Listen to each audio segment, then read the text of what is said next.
Hello students. Today we are going to start second part of chemical reactions and equations. I insinuate that you will be expert of balancing of equations and chemical reactions within 15 to 20 minutes. So please give me only 15 to 20 minutes. You will be expert of this part. ये सारी reactions और balancing आपके मुट्ठी में होगी 15 से 20 minute में. So please give me only 15-20 minutes. So content of today's lecture: first, review of previous lecture, then chemical reaction, chemical equation, then unbalanced and balanced reactions, and after that balancing of chemical equations, and at last we will be discussing about type of reactions. So review of previous lecture. In first part we have dealt with chemical reaction, reactant and product definitions, characteristics of chemical reactions, and exothermic and endothermic reactions. So what is the meaning of chemical equation? The method of representing a chemical reaction.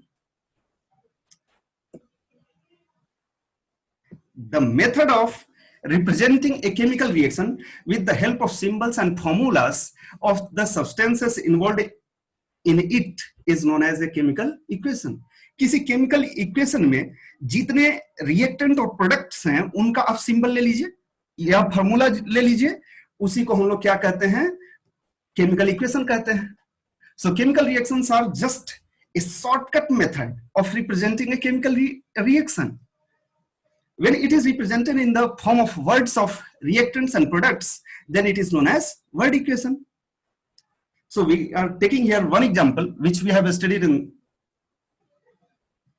earlier section about magnesium and oxygen which are reacting together to give magnesium oxide. See here, we are writing reactants and products in the form of words. Therefore, this is nothing but what? This is word equation. Now, for these reactants and products, we are taking symbol for magnesium Mg and for oxygen O2, and magnesium oxide formula is MgO. So here we are writing in the form of formulas and symbols. Therefore, this is nothing but what? Chemical equation. So word equation क्या है? जब हम लोग reactants और products को word के form में लिखें तो word equation है, और जब हम उनके सूत्र में लिख दे, मतलब chemical symbols के form में लिख दे reactants और products को, वही क्या है? Chemical equation है. Now, type of reactions on the basis of number of atoms present in reactant and product side. First one is unbalanced chemical equation, then balanced chemical equation. So now we are going to start unbalanced chemical equation. Unbalanced chemical equation, the chemical equation in which number of atoms of different reactants and products are not equal. मतलब वैसा reaction जिसमें number of atoms जो reactants और product side हैं different element के वो आपस में बराबर ना हो, उन्हें हम क्या कहते हैं? Unbalanced chemical equation. For example Mg plus O2 equal to MgO. So here see that for Mg in both side, in reactant as well as product side, Mg atoms are 1 1. But what about oxygen? In reactant side oxygen atoms are 2, but in product side 1. Therefore, this is not a balanced equation, since number of oxygen atoms in LHS and RHS, means reactant and products, are not equal. Therefore, this is what? An unbalanced chemical equation. Other examples of unbalanced chemical equation: zinc plus HCl is giving ZnCl2 plus H2. तो यहाँ देखिए zinc दोनों side एक एक है, hydrogen left hand side में 1 है, right hand side में 2 है. इसी तरह क्लोरीन क्या है? लेफ्ट हैंड साइड में 1 है और राइट हैंड साइड में 2 है. Therefore, this is also not a balanced equation. Next one, Na plus H2SO4. यहाँ देखिए सोडियम का दोनों साइड क्या है? एटम की संख्या आपस में इक्वल नहीं है. So this is also not a balanced chemical equation. Now balanced chemical equation. जैसे वहां अनबैलेंस में क्या था? दोनों side number of atoms reactants और प्रोडक्ट्स के क्या होने चाहिए? सेम नहीं होने चाहिए थे, उन्हें अनबैलेंस्ड कहते थे. यहाँ बैलेंस्ड में क्या? यहाँ पर रिएक्टेंट और प्रोडक्ट साइड में दोनों side number of different element atoms should be equal. Then that is what? Balanced chemical equation. So those reactions in which number of atoms of different elements in reactant and product side are equal are known as balanced chemical equation. For example, जो हमने वहां unbalanced में पहला example लिया था, Mg plus O2 equal to हमने MgO लिया था, यहां पर हमने क्या किया, बैलेंसिंग कर दिया। देखिए यहाँ Mg का दोनों साइड दो दो है, ऑक्सीजन का भी दोनों साइड दो दो है। So this is what, this is a balanced chemical. Next point is why we need to balance a chemical equation. हम लोग किसी केमिकल इक्वेशन को बैलेंस क्यों करना चाहते हैं? तो आप याद कीजिए, एक लॉ पढ़े थे 9th क्लास में, law of conservation of mass. What does it states? ये क्या कहता है? It states that mass can neither be created not destroyed in a chemical reaction. मतलब मास नहीं हम लोग क्रिएट कर सकते हैं, नहीं डिस्ट्रॉय कर सकते हैं, according to law of conservation of मास।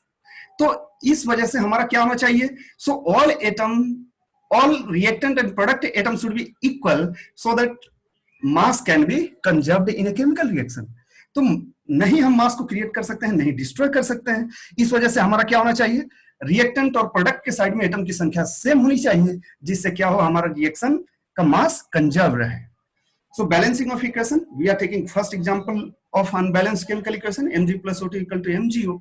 अब देखिए हमने इसमें लिया, तो आप देखें Mg का एटम दोनों साइड एक एक है, ऑक्सीजन का लेफ्ट हैंड साइड में दो है, लेकिन राइट हैंड साइड में एक है। तो हमें क्या करना पड़ेगा? ऑक्सीजन का एटम बैलेंस करने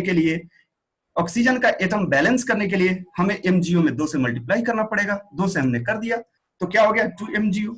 अब देखिए जैसे ही हमने 2MgO किया तो O2 का संख्या तो बैलेंस हो गया, लेकिन Mg के विषय में क्या हो रहा है? What is happening about Mg? In right hand side Mg is now 2, but in left hand side it is equal to 1. Therefore, we need to take care about this fact. So we should again multiply by 2 in Mg. Mg में हमें 2 से multiply करना पड़ेगा, तो हमें क्या मिलेगा? जैसे ही 2 से मल्टीप्लाई करेंगे 2Mg. So now it is a balanced chemical equation. अब देखिए Mg भी लेफ्ट हैंड साइड में 2 हो गया, राइट हैंड साइड में भी 2 हो गया. So now it is a balanced chemical equation. Now we are taking another example, zinc plus Hc equal to ZnCl2 plus H2। तो इधर देखिए हाइड्रोजन और क्लोरीन की संख्या लेफ्ट हैंड साइड में एक एक है, लेकिन हाइड्रोजन और क्लोरीन की संख्या राइट हैंड साइड में दो दो है। तो इस तरह से हम देख रहे हैं हाइड्रोजन और क्लोरीन की संख्या LHS और RHS में इक्वल नहीं है। सो it is an unbalanced chemical equation, we need to balance it। And what is the name of the method of balancing of this equation? Heat and trial method। Heat and trial method क्या कहता है? We are trying by multiplying and dividing by some number into reactants and products. If it comes incorrect, then try again। जैसे cricket में होता है, you are trying for scoring a boundary, and if you are unable to score at a given ball, then you are trying। तो आप एक बार अगर match में sixer नहीं मार पाते हैं तो दोबारा अगले बॉल पर ट्राई करते हैं। तो उसी तरह हीट एंड ट्रायल मेथड में हमें बार बार ट्राई करना पड़ता है। So the method through which you have to read the balancing of equation, that is known as heat and trial method, HIT, heat and trial, TRIAL, heat and trial method। So we are doing balancing of equation according to same method only। तो यहाँ hydrogen और chlorine की संख्या दोनों side same नहीं है, so we should balance it। तो इसको बैलेंस करने के लिए हम क्या करेंगे? HCl में 2 से मल्टीप्लाई कर देंगे। अब देखिए दोनों साइड हाइड्रोजन की संख्या 2 हो गई, क्लोरीन की संख्या 2 हो गई, जिंक की संख्या दोनों साइड एक एक है। So now all atoms are equal in LHS and RHS। So it is a balanced equation. Reactant और प्रोडक्ट साइड दोनों साइड नंबर ऑफ एटम्स आपको इक्वल है, इस वजह से ये क्या है? आपको बैलेंस्ड इक्वेशन है। तो मैंने कहा, आप देखिए within few minutes you will be expert of balancing of chemical reactions, believe me, within few minutes। So now balance this equation। अब देखिए LHS में हाइड्रोजन 2 है, RHS में भी 2 है, कोई टेंशन की बात नहीं है। O2 में 2 एटम ऑक्सीजन का, लेकिन H2 में कितना? 1 एटम। तो इस तरह से क्या हुआ, हमें ऑक्सीजन की संख्या बैलेंस करनी पड़ेगी। लेकिन आप एक बात और ध्यान रखें कि बैलेंसिंग ऑफ इक्वेशन में आप फॉर्मूला में कोई छेड़छाड़ नहीं कर सकते, फॉर्मूला में कोई बदलाव नहीं कर सकते। आपको करना क्या है? सिर्फ मल्टीप्लीकेशन करना है नंबर से, आप फॉर्मूला में कोई बदलाव नहीं करेंगे। तो हम क्या करेंगे? यहाँ पर H2 में 2 से मल्टीप्लाई कर देंगे। तो H2 में 2 से मल्टीप्लाई करेंगे तो क्या हो जाएगा? H2 plus O2 equal to 2H2। Now see, now hydrogen atoms are not equal in LHS 2, but in RHS 4। So we should multiply by 2 in H2। In reactant side तो 2 से multiply कर देंगे, तो अब देखिए आपका एटम सारे balance हो गए। Then at end you should make the reactions more informative. तो मोर इंफॉर्मेटिव में क्या करेंगे, हम स्टेट्स को मेंशन कर देते हैं। जैसे हाइड्रोजन क्या है, गैस है, उसको मेंशन कर दिया।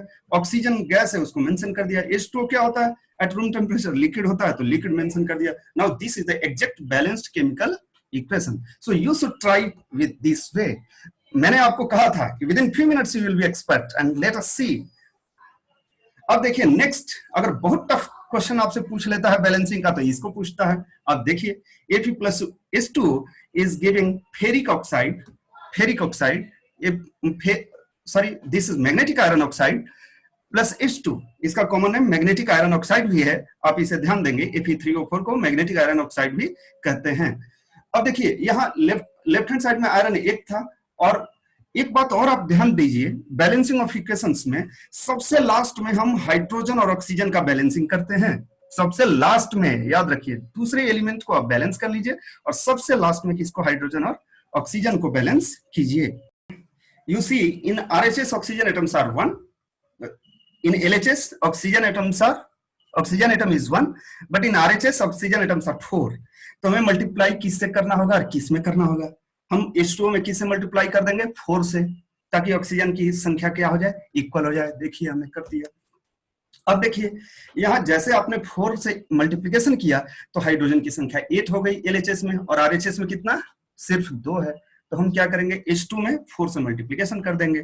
सो now see this is balanced equation because all atoms are equal in both sides. तो ये दोनों साइड LHS और RHS में सारे एटम इक्वल हो गए, इस वजह से ये बैलेंस इक्वेशन है। और इसके बाद आप क्या करेंगे, रिएक्शंस को मोर इंफॉर्मेटिव करेंगे। मोर इंफॉर्मेटिव में आप स्टेट्स को मेंशन कर दीजिए। आयरन जैसे मेटल है तो सॉलिड स्टेट में, H2O लिक्विड है और Fe3O4 सॉलिड है, हाइड्रोजन क्या है, गैस है, इन सबको मेंशन कर दीजिए।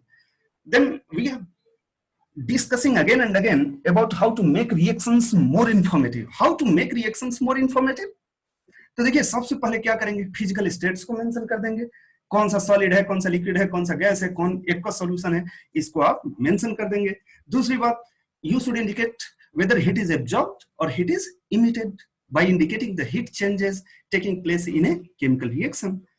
Third point, by indicating the conditions under which reactions take place.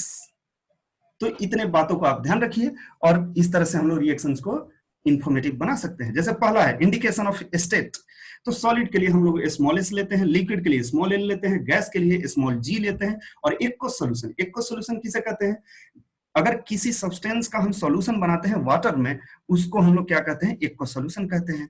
जैसे हमने कहा NaCl एक्वस, मतलब एक्वस जैसे नाम लिया, मतलब सॉल्वेंट हमारा पानी हो गया, और NaCl किसमें घुला हुआ है, पानी में, मतलब वाटर में घुला हुआ है।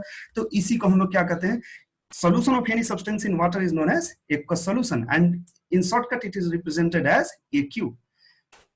अब देखिए एक हम रिएक्शन लेते हैं, carbon plus oxygen gives CO2। तो कार्बन किस में होता है, सॉलिड स्टेट में, ऑक्सीजन गैस में, और कार्बन डाइऑक्साइड किस में, गैस में। तो हमने इनको दिखा दिया। Now how you will represent heat changes, we are denoting by delta, we have studied in previous section only. तो इसमें क्या करेंगे, अगर हीट एब्जॉर्ब्ड होगा तो हम रिएक्टेंट साइड में प्लस डेल्टा लिख देंगे।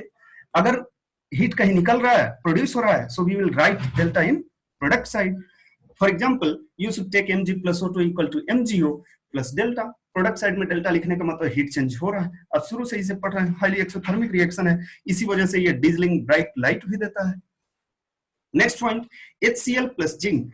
जब हम HCl प्लस जिंक लेते हैं तो ZnCl2 प्लस H2 बनता है, और हमारा जो बीकर होता है, या मान लीजिए टेस्ट ट्यूब में रिएक्शन आप कर रहे हैं तो टेस्ट ट्यूब हॉट हो जाता है, because this is exothermic reaction. So here heat is released, so we should write delta in product side.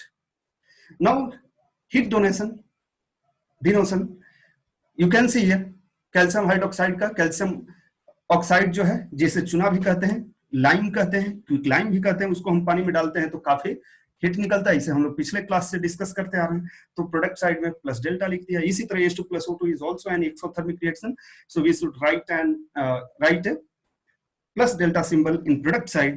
इसी तरह zinc plus H2SO4 ZnSO4 plus H2 plus delta, CH4 plus O2 combustion reaction है natural gas का, CO2 plus H2 plus energy और delta, energy को हम लोग delta से भी दिखाते हैं। Next point is by indicating the conditions under which reactions अकर।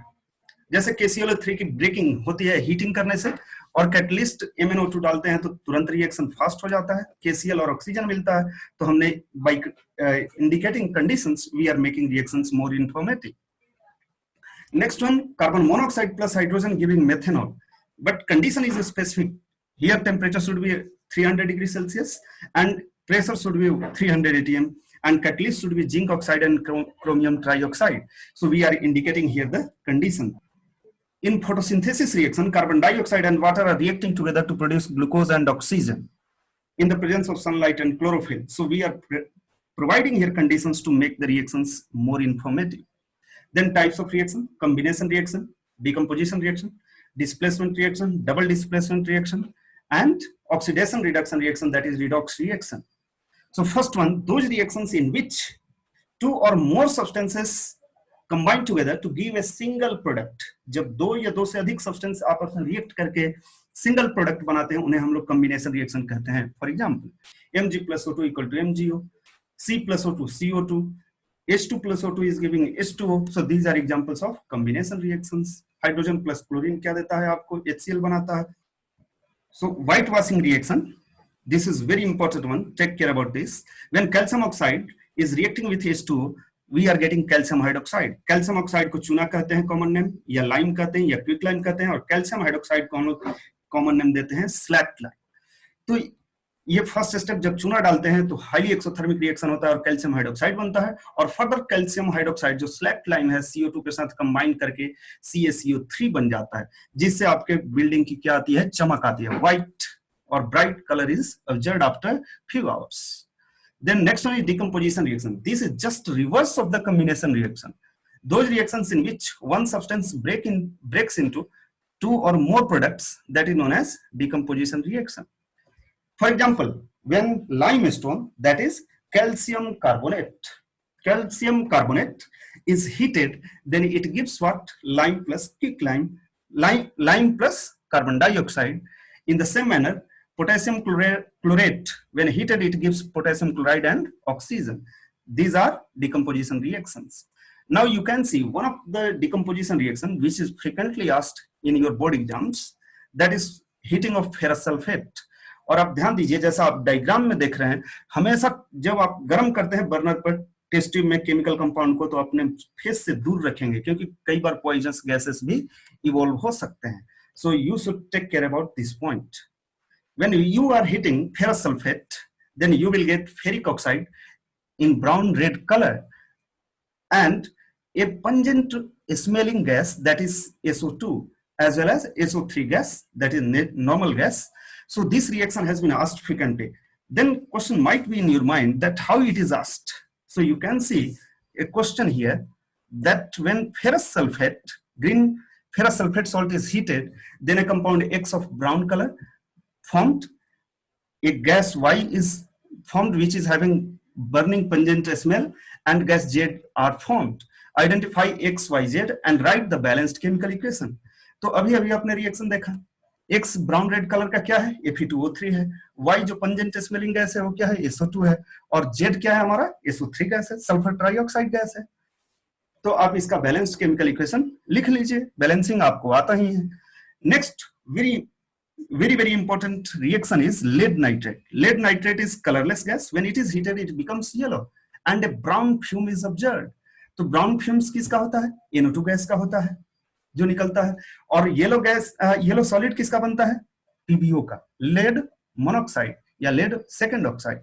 और नेक्स्ट जो गैस बनता है ऑक्सीजन बनता है। तो ये दोनों रिएक्शन आपसे बार बार बोर्ड एग्जाम से पूछे गए हैं, अतः आप इनको ध्यान दें।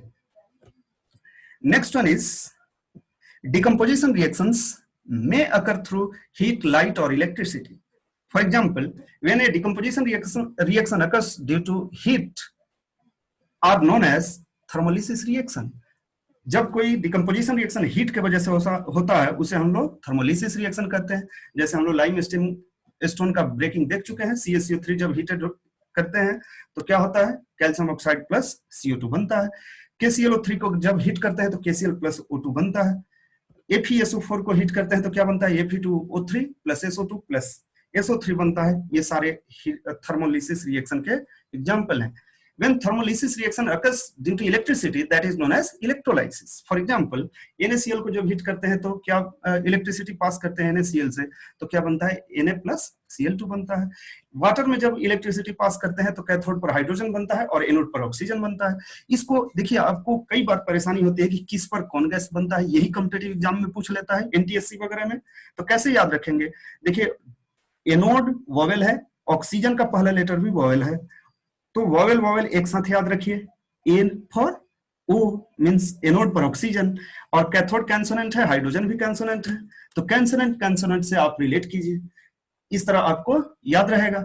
दूसरा क्वेश्चन ये पूछा जाता है, जब इलेक्ट्रोलाइसिस की जाती है तो वॉल्यूम प्रोडक्शन का रिलेशन क्या होता है, तो हाइड्रोजन गैस 2 वॉल्यूम होता है और ऑक्सीजन गैस 1 वॉल्यूम होता है। कैसे आप ध्यान रखेंगे, बैलेंस्ड केमिकल इक्वेशन लिख लीजिए इसके ब्रेकिंग का, और उसी का वॉल्यूम रेशियो भी होता है। जैसे यहाँ 2H2 है और ऑक्सीजन में O2 कितना है, 1 है, वही वॉल्यूम रेशियो भी है 2:1 का। तो इस तरह से आप दोनों पॉइंट को ध्यान रखेंगे, बार बार ये पूछे जाते हैं। Next one is decomposition reaction occurs due to light are known as photolysis reaction. For example, silver chloride is heated in the presence of light, then it gives what, Ag plus Cl2, और Ag का colour कैसा होता है, grey white होता है। इसी तरह AgBr पर जब लाइट पड़ती है तो ग्रेइश व्हाइट होता है प्लस Br2 बनता है। ये पहले के जमाने में ब्लैक एंड व्हाइट फोटोग्राफी में यूज होता था, इसलिए इसे फोटोग्राफी रिएक्शन भी कहते हैं। You should take care about this. AgBr is used in black and white photography reactions. Next one is displacement reaction. Those reactions in which one element displaces or substitutes the another element from its compound are known as displacement reactions.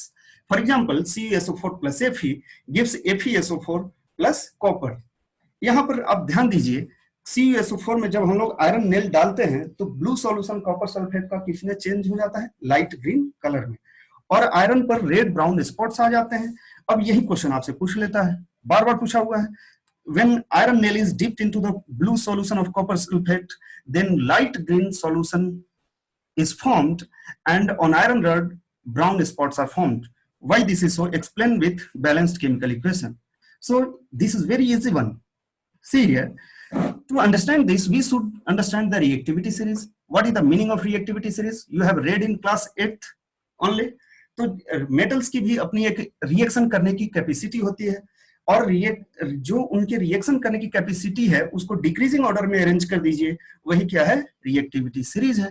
When elements are arranged in decreasing order of reactivity or activity of metals is known as reactivity series of metals. See here, सबसे highest reactivity किसकी होती है, potassium की, then sodium, then calcium, then magnesium, then aluminium, zinc, iron, tin, lead, hydrogen, copper, mercury, silver, gold. Gold is least reactive one. जैसे देखिए, बिल्कुल blue solution होता है जब रिएक्शन हमारा इनिशियल में होता है, उसमें हमने आयरन नेल डाल दिया। आयरन नेल डालने के बाद इसमें क्या चेंजेस होते हैं, देखिए सॉल्यूशन हमारा कैसा होता है, बिल्कुल सॉल्यूशन हमारा किधर जा रहा है, ब्लू से लाइट ग्रीन कलर की तरफ जा रहा है। ऐसा क्यों? अभी आपने रिएक्शन देखा कि FeSO4 बनता है प्रोडक्ट साइड में समय के साथ, जिसका लाइट ग्रीन कलर होता है, इसलिए समय के साथ ये लाइट ग्रीन होते जाता है। तो आप इसे एक्सप्लेन कर देंगे। और आयरन नेल का कलर देख लीजिए, शुरू में आयरन नेल आपको बिल्कुल शाइनी होता है, लेकिन बाद में वो रेडिश ब्राउन स्पॉट उस पर आ जाते हैं। किसकी वजह से? क्योंकि प्रोडक्ट साइड में कॉपर बन रहा है, उसके वजह से। Then next one is when a more reactive metal reacts with compound of less reactive metal, then reaction will occur. अगर कोई कंपाउंड है और दूसरा एलिमेंट रिएक्ट करने आ रहा है, जो दूसरा एलिमेंट उस कंपाउंड मेटल कंपाउंड से अधिक रिएक्टिव होगा तो रिएक्शन होगा, नहीं तो नहीं होगा। जैसे एग्जांपल लीजिए, CuSO4 प्लस जिंक, आपको हमने प्रोडक्ट दे दिया ZnSO4 प्लस कॉपर, होगा या नहीं होगा? इसको सोचिए आप, बिल्कुल आसान है। आप देखिए, एक में आप रिएक्टिविटी सीरीज लीजिए और इसमें देखिए जिंक हमारा जो रिएक्शन करने जा रहा है कॉपर से ऊपर है कॉपर से, इसका मतलब क्या है, zinc is more reactive than copper and displacement reaction will occur. तो आप देखिए, zinc is above than copper in reactivity series, so it is more reactive than copper and zinc will displace the copper from CuSO4. तो ये reaction होगा और reaction होने के पश्चात क्या होगा, blue solution of CuSO4 will change to colorless solution of ZnSO4 and brown spots of copper will form on the zinc rod. The next point is when CuSO4 reacts with Fe, so we will get here FeSO4. क्यों? क्योंकि Fe is more reactive than copper और iron sulphate का green colour बनेगा और iron पर क्या आ जाएगा, red brown spots आ जाएंगे, जो शुरू में हम लोग रिएक्शन डिस्प्लेसमेंट रिएक्शन में हम लोगों ने डिस्कस किया है। अब यहां देखिए जैसा यहां इस रिएक्शन को कि आयरन कॉपर से ऊपर है तो डिस्प्लेसमेंट रिएक्शन होगा। इसी तरह से क्या है CuCl2 प्लस Pb, तो Pb आप याद कीजिए तो कॉपर से ऊपर है, सो PbCl2 आपको बनेगा और Cu यहां पर फॉर्म होगा। इसी तरह Fe plus HCl will give FeCl2 plus H2। अब देखिए Fe हाइड्रोजन से ऊपर है या नीचे है, तो आप देख रहे हैं क्लियरली यहाँ हाइड्रोजन से क्या है, ऊपर है। ऊपर है तो आपको क्या करेगा, डिस्प्लेस करेगा और रिएक्शन यहां होगा। इसी तरह AgNO3 को कॉपर से रिएक्शन कर दीजिए, तो देखिए Ag नीचे है और कॉपर ऊपर है, मतलब जो डिस्प्लेस करने जा रहा है कॉपर वो एबव है Cu से, इस वजह से Cu is more reactive than Ag and it will displace Ag from its compound and it will form cupric nitrate that will be of blue solution and Ag will be displaced from there, तो ये reaction हो जाएगा। इसी तरह देखिए double displacement reaction. In double displacement reaction, इस reaction में होता क्या है, जो दो कंपाउंड होते हैं वो आपस में आयंस का एक्सचेंज कर लेते हैं। जैसे those reactions in which two compounds react by an exchange of ions, to form new compounds are known as double displacement reaction। जैसे यहाँ AgNO3 और NaCl लीजिए, Ag किसके साथ चला गया, Cl के साथ, AgCl बना दिया, और Na किसके साथ चला गया, NO3 के साथ चला गया, NaNO3 बना लिया, तो दोनों कैटायन एनायन आपस में एक्सचेंज करेंगे, इस वजह से ये क्या है, डिस्प्लेसमेंट रिएक्शन है। और यहाँ AgCl का व्हाइट पीपीटी बन गया। प्रेसिपिटेशन रिएक्शन आप पढ़े ही हैं, सॉलिड प्रोडक्ट का बनना किसी रिएक्शन में प्रेसिपिटेशन रिएक्शन कहलाता है।